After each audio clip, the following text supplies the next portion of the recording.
আসসালামু আলাইকুম। আপনারা সবাই কেমন আছেন? আশা করি অনেক ভালো আছেন। যে যেখানে আছেন সুস্থ আছেন। আলহামদুলিল্লাহ আপনাদের দোয়া ভালোবাসা আমরা অনেক ভালো আছি। তো প্রতিদিনের মতো চলে আসলাম আপনাদের জন্য আরেকটি নতুন ব্লগ নিয়ে। আর আজকে ব্লগটা স্টার্ট করছি সকাল থেকেই যতটুকু পারছি। তো সকালে উঠে হচ্ছে কাজকর্ম করছি টুকটাক। তারপর হচ্ছে ঠান্ডা ভাত ছিল, আমি সেটাই খাইছি। আর আমার হাজব্যান্ডকে হচ্ছে রুটি বানাই দিছিলাম। পরে হচ্ছে আজকে আমার চালটা শেষ হয়ে গেছে। ভাইকে ফোন দিয়ে বলছিলাম চালের কথা। অবশ্য আমার হাজব্যান্ডকে বলছিলাম, সে বলছে মানে তার হাটে একটু কাজ আছে, আনতে পারবে না। তো ভাইকে বললাম যে কাল তো এমনিতেও আসবি, তো কাল না এসে আজকেই আইসা পর। ভাই হচ্ছে 12টার দিক দিয়া আসছে হঠাৎ করে। মা হচ্ছে পিঠা বানাইয়া পাঠাইছে, রোস্ট পাঠাইছে, মুরগির মাংস রোস্ট। এই যে দেখতে পাইতেছেন, এটাই হচ্ছে পিঠা বানিয়ে পাঠাইছে এক বক্স। এটা হচ্ছে কলার পিঠা। এমনিতে আমি পছন্দ করি, খাইতে খুব ভালো লাগে। তো মা, ভাই আর ভাইয়ের বউ আসছে, মা আসে নাই, মা হচ্ছে এগুলো দিয়ে দিচ্ছে সাথে। আমার তো এখানে এমনিতে এগুলো বানাইয়া খাওয়া হয় না, এই জন্য। আর হচ্ছে মুরগির রোস্ট দিয়ে দিচ্ছে। এখন হচ্ছে ভাত রান্না করব। আর আমি হচ্ছে রান্না করার জন্য ভাজি কেটে নিয়েছিলাম, সেটা হচ্ছে লাউ গতকালকে রান্না করছিলাম, কিছুটা রয়েছিল, সেইখান থেকে আমি লাউ কেটে রাখছিলাম ভাজির জন্য। তো এখন দেখি যে তরকারি রান্না করে নিয়ে আসছে। যাই হোক, যতটুকু পারবো আপনাদের সাথে শেয়ার করব। আশা করতেছি আপনাদের ভালো লাগবে। যদি আমার ভিডিও ভালো লাগে অবশ্যই সাবস্ক্রাইব করবেন, লাইক করবেন, কমেন্ট করবেন, শেয়ার করবেন, আর অবশ্যই সম্পূর্ণ ভিডিওটা দেখবেন। প্রচণ্ড গরম, এই জন্য হচ্ছে আমার সাফায়াত খালি গায়ে, ওর হচ্ছে সারাক্ষণ ঘামাইতেই থাকে, এই জন্য ওরে খালি গায়ে রাখছি ফ্যানের নিচে, যাতে করে একটু স্বস্তি পায়। তো সন্ধ্যা হয়ে গেছে গা। আমি হচ্ছে আমার ভাইকে বললাম যে দোকান থেকে কিছু মুড়ি নিয়ে আয়। ঘরে ছিল কয়েকদিন আগে কুরবানির সময়, তো সেটা খাওয়া হয়ে গেছে। তো ভাইকে বললাম যে মুড়ি কিনে নিয়ে আয়, মুড়ি মাইখা দিই সন্ধ্যাবেলা, কি খাবে এখন। তো আমার ভাই হচ্ছে মুড়ি কিনে নিয়ে আসছে, আমি হচ্ছে পেঁয়াজ মরিচ কাইটা নিতেছি মুড়ি মাখানোর জন্য। তো একটু বেশি করেই মাখাই নেব, যে মা আর বাবা আছে ঘরে, আমি যতটুকু পারি তাদেরকে যেটা সম্ভব দিই, যেটা সম্ভব দিতে পারি না সেটার সাবজেক্ট আলাদা। আপনারা অনেকে অনেক কথা বলেন, আপনাদের কথা আমি কান দিই না। তারপরও বলি যে তারা মুরব্বী, বাবা মা সমতুল্য। আমি যথেষ্ট চেষ্টা করি তাদেরকে আমার ঘরে যেটা আয়োজন করি সেখান থেকে তাদের দেওয়ার। যেটা আর কি মনে হয় যেটা দেওয়ার প্রয়োজন নেই সেটা আমি দিই না, কিন্তু যেটা মনে হয় যে এটা তাদেরকে না দিয়ে খাওয়াটা আমার উচিত নয় সেটা অবশ্যই তাদেরকে দিয়ে খাই। তারপরও জানি না তাদের জন্য কতটুকু করতে পারি। আর আপনাদের কাছে আমার সবটা প্রমাণ করতে হবে তারও কোনো মানি নেই। যাই হোক, বেশি কথা নাই বা বলি, ভিডিওর সাথে থাকুন, ভিডিওটি দেখতে থাকুন।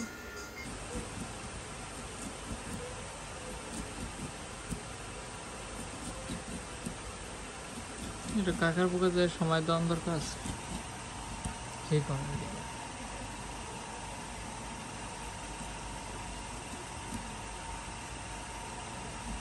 এগুলো আইলে হইলো বেশি লাভ, বুঝছো? পাড়াইলে কম না, পাড়াইলে কম থাকে, আইলে বেশি থাকে।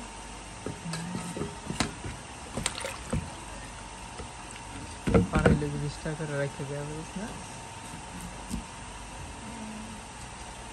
খরচ সহ পাঠাইলে তুই তো খরচ সহ পাঠাইলে তুই তো খরচটা তো তুই রেখে দিতে হবে। তা তুই আমার যদি তুই ধর খরচ হয় 1020 টাকা পাঠাবি, আমি তো 20 টাকা রেখে দিলাম, তার সে দিলাম 1000 পাঠাইলে তো খরচ দিয়া পাঠান লাগে। হ্যাঁ, কিন্তু তারপর থাকে 2700 টাকা থাকে, মানে এটা কোম্পানির মাধ্যমে থাকে, বুঝছো? কিন্তু তার ওইটা লাভ বেশি না।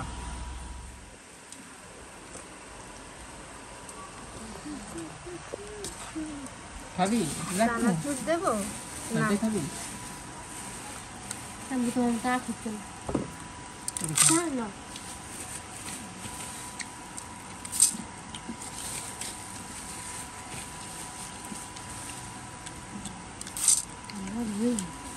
হয়েছে নে মাখ এই শাড়িটা খুলে দিস দেখল নাই এক মুড়ি মাখতে কজন লাগে হেল্পার আমরা ওখানে খাই না আদে বাদাম খাস না মানে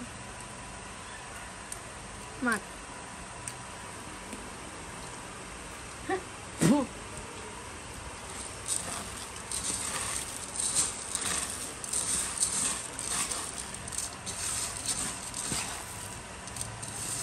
লবণ দে দে তেল ডাল রাখি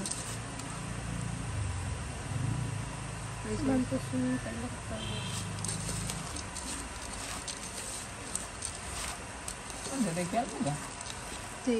মুড়ি দে গেল আমার খাইতে নি বিরিয়ানি কাচ্চির একটা খাই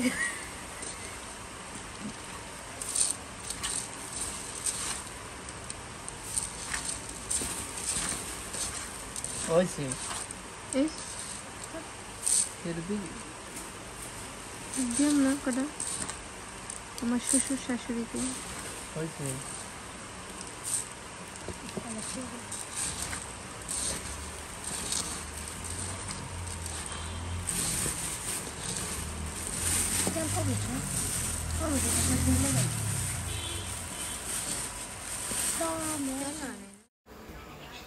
এই যে দেখেন এটা কিন্তু আমার বাবার বাড়ির রান্নাঘর আপনারা দেখে অবশ্যই বুঝতে পারতেছেন তো এই যে এখানে হচ্ছে রোস্ট করার জন্য মুরগিটা ভাজা নিতেছে দেখতে পাইতেছেন এটাকে সুন্দর করে আগে ভাজা নিতে হয় আর রোস্ট করার জন্য বেস্ট মুরগি হচ্ছে মানে দেশি মুরগির মতো একটা লাল মোরগ আছে ওই লাল মোরগটা দিয়ে হচ্ছে ভালো হয় অনেক সবাই চেষ্টা করে ওইটা দিয়ে হচ্ছে রোস্ট করার তো এটাতে হচ্ছে ভালো একটা রান্না আসে আর ফার্ম মুরগি যেটা সেটাতে হচ্ছে একটু অন্যরকম হয় কারণ ওটার শরীরে একটু গোশ বেশি যার জন্য ওটার রোস্টটা একটু ভিতরে কাঁচা কাঁচা থাইকা যায় যার ফলে মানুষ চেষ্টা করে এই লাল মুরগিটা দিয়ে রোস্ট করার তো এটা রোস্ট করার জন্য কিন্তু ভাজা হয়ে গেছে অলরেডি এটা দিয়ে এখন রোস্ট করা যাবে অনায়াসে রোস্টের জন্য কী কী করতে হয় সেটা তো আপনারা অনেকেই জানেন আর আমার ভিডিওতে অনেক ভিডিওর পেছনে মানে পেছনের ভিডিওগুলোতে শেয়ার করা আছে যে এরকম রোস্ট আমি নিজের চেষ্টা করছি রান্না করে আপনাদের দেখানো বা আমার ভাই রান্না করছে তখন তো এই যে এখন হচ্ছে গরুর মাংস রান্না করবে গরুর মাংসর জন্য হচ্ছে আগে এই মশলাটা কষাই নিছে কষাই নেওয়ার পরে হচ্ছে এখন মাংসটা দিয়ে দিবে তারপর হচ্ছে ভালো করে কষাই নিয়ে হচ্ছে একটা সিদ্ধর মধ্যে আনবে এটা প্রত্যেকটা মানুষই করে কষানোটা এরকমভাবে করে যাতে অর্ধেক মাংসটা সিদ্ধ হয়ে যায় তারপরে কিছুক্ষণ পানি দিয়ে রান্না করলে রান্নাটা হয়ে যায় তো যাই হোক যতটুকু পারবো আপনাদের সাথে শেয়ার করছি জানি না আপনাদের কেমন লাগবে ভিডিও আশা করি ভালো লাগবে আমি চেষ্টা করব আপনাদেরকে ভালো ভিডিও দেওয়ার ভালো কিছু দেওয়ার জানি না কতটুকু পারি তো সাথে থাকুন ভিডিওটি দেখুন আর যতটুকু পারবেন আমাকে ভালো কমেন্ট করবেন আমি চাই না আপনারা আমাকে বাজে কোনো কমেন্ট করেন যাতে আমার মন খারাপ হয় আপনাদের অনেকের কমেন্ট দেখে অনেক সময় খুব খারাপ লাগে কষ্ট পাই তারপরও কিছু করার নাই যেহেতু এটা একটা কাজ হিসেবে বেছে নিছি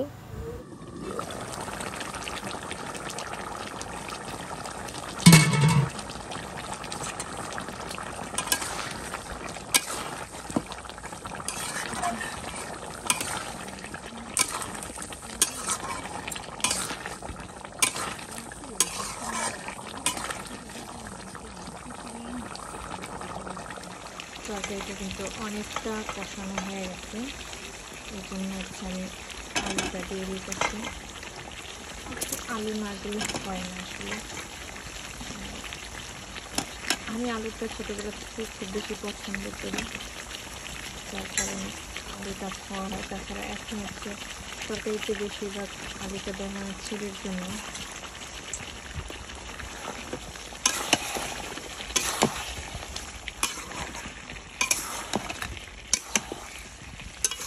এটাও দিলাম, তারপর জলে দিলাম।